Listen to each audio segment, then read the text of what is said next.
Ek is Francisca Dreyer. Francisca Deverdien Dreyer, ek loop die plaas Nantes.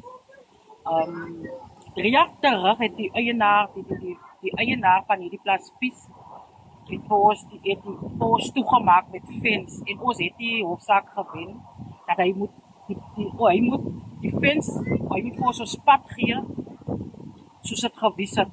En ons wil graag hê dat die hof ons help dat ons wil net van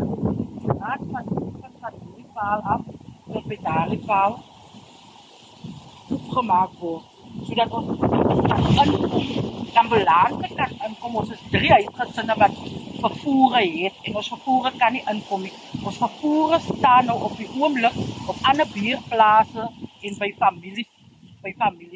Ons het ook 'n disabled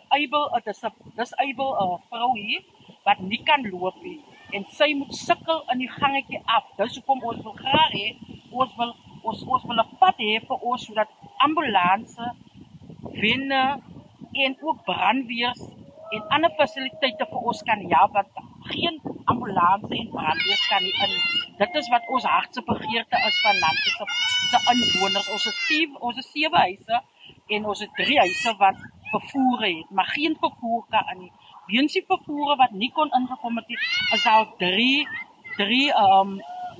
bejaardes sal oorlede hier op die plaas en 'n babatjie, 'n pasgebore babatjie weens ambulance wat nie kon inkom nie. En dit is baie hartseer vir ons, want dit is so onmoontlik om so te lewe en dit maak ons mense depressie, veral ons as moeders, veral in die nag, dan moet ons wonder wat as siektes gebeur en ons kinders raak siek of ons manne raak siek. Hoe gaat die ambulance inkom? Hoe gaat ons hulle in die pad kry? En dit is 'n baie verdrukte situasie wat ons in sit. En ons wil graag net hierdie pad wil ons oop hê sodat ons goed kan in laat kom. En dit raak winter en die kinders moet stap in die ren tot by die skool en die skoolbussie kan nie inkom om hulle te kom haal. Hulle moet nou in die ren stap skool toe as dit nou winter raak. En dit is ons hartse begeerte net vir 'n pad vir ons om ons goed en ambulance en wenne te kan inkom.